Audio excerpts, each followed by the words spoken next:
नमस्कार, आपके साथ मैं हूं तृप्ति विश्वकर्मा और आप देख रहे हैं न्यूज टाइम्स चाईबासा। इस बुलेटिन में आप सभी का स्वागत है। आइए नजर डालते हैं सिंहभूम की खबरों पर। मुख्यमंत्री हेमंत सोरेन को ईडी द्वारा फिर से नोटिस दिए जाने के मामले में भाजपा प्रदेश अध्यक्ष बाबूलाल मरांडी ने मुख्यमंत्री पर निशाना साधते हुए कहा कि जो व्यक्ति लोकतंत्र की लोकतांत्रिक तरीके से नहीं मानता है तो ईडी को कानून है कि दूसरे विकल्पों को अपनाना चाहिए और इसके लिए डरना नहीं चाहिए। भाजपा प्रदेश अध्यक्ष बाबूलाल मरांडी ने इस प्रकरण पर सवाल खड़ा करते हुए कहा कि कोई आम आदमी होता तो ईडी 7 बार नोटिस देती क्या, 5वें बार में उठाकर जेल में डाल देती। तो जो लोकतंत्र को मानता ही नहीं है, अगर डेमोक्रेसी को ये व्यक्ति मानता तो क्या होता। ईडी ने जब उनको नोटिस दिया तो चले जाते, जाकर के बताते, अपना पक्ष रखते। जब जो व्यक्ति डेमोक्रेसी को मानता ही नहीं है डेमोक्रेटिक तरीके से, तब फिर कानून का जो अन्य विकल्प जो खुला है तो ईडी को वो विकल्प का सहारा लेना चाहिए, ईडी को डरना नहीं चाहिए। अब लग रहा है ईडी डर रही है।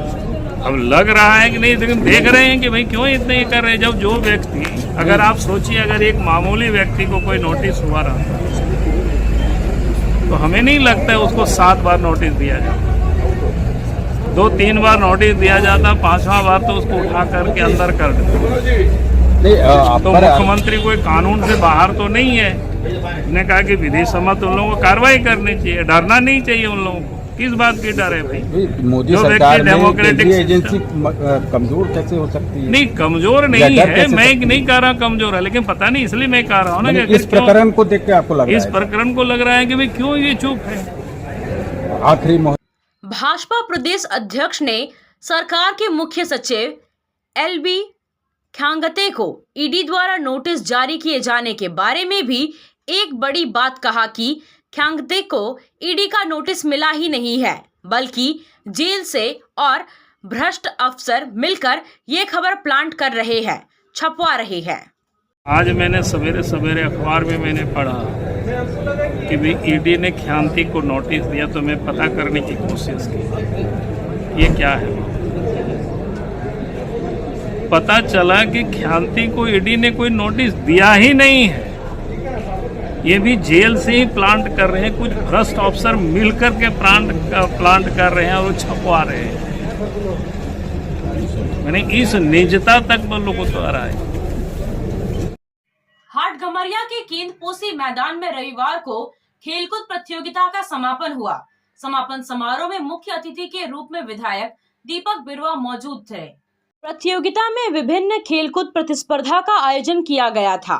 प्रतियोगिता में आसपास के बच्चे, युवक युवतियां समेत महिला पुरुषों ने बढ़ चढ़कर भाग लिया। विधायक ने पासिंग बॉल प्रतियोगिता में भाग लेकर प्रतिभागियों का हौसला बढ़ाया। प्रतियोगिता में प्रथम, द्वितीय और तृतीय स्थान प्राप्त करने वाले प्रतिभागियों को विधायक ने पुरस्कृत किया। इस मौके पर विधायक ने कहा कि जीवन में खेलकूद का काफी महत्व है। ऐसे खेलकूद प्रतियोगिताओं से ही आगे बढ़ने की प्रवृत्ति मिलती है। खेलकूद से विद्यार्थियों का स्वास्थ्य और मस्तिष्क का विकास होता है। किताबी ज्ञान के साथ ही विद्यार्थियों को खेलकूद के अलावे अन्य गतिविधियों में हिस्सा लेना चाहिए। इस मौके पर अशोक साहू, जगतन सिंकू, सुरेश तियू, हिमांशु बनर्जी, रिया दास, माही सिंकू आदि मौजूद थे।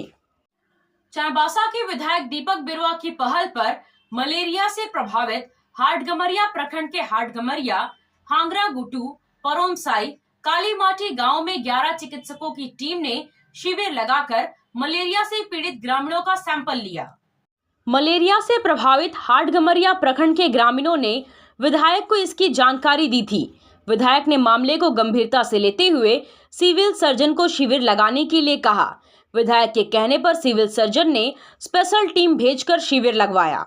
इसके अलावा हाटगमरिया प्रखंड के केंद्रपोशी में आयोजित खेलकूद प्रतियोगिता में जाकर कैंप लगाया। कैंप में काफी संख्या में ग्रामीणों का स्वास्थ्य जांच किया गया। विधायक दीपक बिरुआ ने मलेरिया से प्रभावित कई गांव का दौरा भी किया। मौके पर पहुंचे चिकित्सकों की टीम ने मलेरिया से पीड़ित लोगों का सैंपल कलेक्ट करने के बाद मलेरिया से बचाव के उपाय भी बताए। चिकित्सक की टीम ने बताया कि हाटगमरिया प्रखंड में इस वर्ष 144 मलेरिया पॉजिटिव मामले सामने आए हैं। स्वास्थ्य विभाग इसे गंभीरता से लेते हुए मेडिकल कैंप लगा दी है, साथ ही दवाइयों का भी वितरण किया जा रहा है। आप सोने और चांदी के आभूषण खरीदना चाहते हैं तो कहीं और जाने की जरूरत नहीं, चले आइए श्याम ज्वेलर्स में। धनतेरस, दीपावली और छठ के मौके पर श्याम ज्वेलर्स की ओर से दिया जा रहा है विशेष छूट। सोने के आभूषण की खरीदारी पर मेकिंग चार्ज पर 30% की छूट, जबकि चांदी के आभूषण की खरीदारी पर मेकिंग चार्ज में 50% की भारी छूट दी जा रही है। इसके अलावा भी ग्राहकों के लिए कई तरह के आकर्षक उपहार की भी व्यवस्था है। श्याम ज्वेलर्स में आपको लेटेस्ट डिजाइन के आभूषण उचित कीमत पर मिलेंगे, इसलिए श्याम ज्वेलर्स आइए और अपनी मनपसंद खरीदारी कीजिए, साथ ही फेस्टिवल ऑफर का आनंद उठाइए। हमारा पता है सुनार पट्टी, सदर बाजार, चाईबासा। आया आया नीलम शू में स्कूल का पोशाक, लड़का लड़की छोटा बड़ा मिलेगा हर नाम। नीलम शू, जी हाँ, नीलम शू का वादा, दाम कम मजबूती ज्यादा। नीलम शू, राजाबाड़ी गली, सदर बाजार, चाईबासा। आया आया नीलम शू में स्कूल का पोशाक, लड़का लड़की छोटा बड़ा मिलेगा हर नाम। नीलम शू लेकर आया है सभी स्कूलों का स्कूल ड्रेस। डीएवी स्कूल, संत जेवियर स्कूल, जिला स्कूल, एसपीजी मिशन, संत विवेका, रुंगटा, स्कॉट स्कूल इत्यादि के school dress, school bag, school जूते, मोजे, स्कूल बेल्ट, टिफिन बॉक्स इत्यादि उत्तम क्वालिटी के किफायती दामों में उपलब्ध है, तो अवश्य पधारें। नीलम शू, राजाबाड़ी गली, सदर बाजार, चाईबासा। जी हाँ, नीलम शू का वादा। खेल से जुड़ा कोई भी सामान आपको खरीदना हो तो अब उचित कीमत पर चाईबासा में भी उपलब्ध है। सदर बाजार में एफएस टावर में अमित स्पोर्ट्स कलेक्शन में खेलकूद का सारा सामान आपको मिलेगा। फुटबॉल, क्रिकेट, वॉलीबॉल, बास्केटबॉल, सभी तरह के खेल से जुड़ा सामान अमित स्पोर्ट्स कलेक्शन में जमशेदपुर से भी कम कीमत पर मिलेगा। इसलिए यहाँ वहाँ भटकने की बजाय सीधे अमित स्पोर्ट्स कलेक्शन में पधारें और गुणवत्ता युक्त सामान ले जाएं। विभिन्न ऐतिहासिक घटनाओं के बलिदानियों को श्रद्धांजलि देने के लिए आदिवासी हो समाज युवा महासभा की ओर से मझगांव, किरीबुरु, नौमुंडी और चाईबासा में बैठक की। बैठक में युवा महासभा ने प्रखंड से राष्ट्रीय स्तर की कमेटी के पदाधिकारियों को श्रद्धांजलि कार्यक्रम में हिस्सा लेने का निर्णय लिया। बैठक में कहा गया कि 1 जनवरी 2024 को खरसवां और जगन्नाथपुर, 2 जनवरी को सिरिंगसैया और 6 जनवरी को ओडिशा के लिए आदिवासी हो समाज महासभा, युवा महासभा और हो समाज सेवानिवृत्त संगठन की टीम श्रद्धांजलि सभा में शामिल होगी। बैठक में 14 जनवरी को सामाजिक मिलन समारोह उपरुम कार्यक्रम मनाने का निर्णय लिया गया। बैठक में ईपिल सामट, गब्बर सिंह हेम्ब्रम, गोविंद बिरवा, शंकर चातुम्बा, शंकर सिंधु, जगन्नाथ हिस्सा, अनिल चातर आदि मौजूद थे।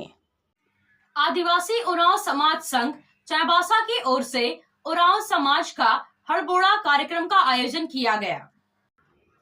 कार्यक्रम के दौरान चाईबासा क्षेत्र के समस्त उरांव समाज के लोग मसना स्थल कब्रिस्तान में एकत्रित होकर अपने पूर्वजों के आत्माओं का आह्वान कर उनकी आत्मा की शांति की कामना के लिए 2 मिनट का मौन धारण किए।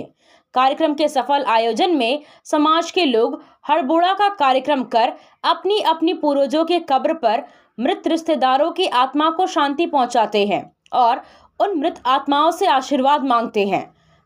सदर प्रखंड के कमार हातू ग्राम वासियों का वार्षिक वन भोज स्थानीय खदान जलाशय के किनारे संपन्न हुआ। इस अवसर पर विभिन्न खेल प्रतियोगिताओं का आयोजन किया गया। महिलाओं के बॉल पासिंग गेम में सुमित्रा देवगम प्रथम, बैजंती बिरुली द्वितीय और सरिता देवगम ने बाजी मारी और पुरुषों में सोमय देवगम प्रथम, राजेश देवगम द्वितीय और रांधो देवगम तृतीय स्थान पर रहे। केजी के बच्चों का सामान्य ज्ञान प्रतियोगिता में सुशीला मेलगांडी, चैतन्य दोंगो, अर्पित देवगम ने जीता, जबकि कविता पाठ में नीरज देवगम, दीपांशु देवगम, राकेश देवगम विजेता रहे। विजेता प्रतिभागियों को सेवानिवृत्त शिक्षक दिसिंग पाड़िया, सेवानिवृत्त बैंक कर्मी सुशील पाड़िया एवं समाज सेवी मंदुई पाड़िया के हाथों पुरस्कृत किया गया। मौके पर IITN Helen Devgam, Tata steel foundation Jyoti fellowship और बीएड परीक्षा 2023 में कॉलेज टॉपर दीपिका देवगम को मतकम हाथू पंचायत मुखिया जुलियाना देवगम ने सम्मानित किया। नव वर्ष के पूर्व संध्या पर शहरी क्षेत्र में नशे की हालत में वाहन चलाने वालों के विरुद्ध सदर थाना प्रभारी प्रवीण कुमार के नेतृत्व में चाईबासा शहर के विभिन्न क्षेत्रों में चेकिंग अभियान चलाया गया। अभियान के दौरान संदेह होने वाले वाहन चालक का मशीन के द्वारा नशापान की जांच भी की गई। लोगों को दुर्घटना से बचाव के लिए सदर थाना पुलिस द्वारा वाहन चेकिंग अभियान चलाया जा रहा है, ताकि कोई भी नशे की हालत में वाहन नहीं चलाए, साथ ही नशे की हालत में होने वाली दुर्घटना को रोका जा सके। आपसे फिर मुलाकात होगी कुछ नए खबरों के साथ। तब तक बने रहे हमारे चैनल पर। धन्यवाद।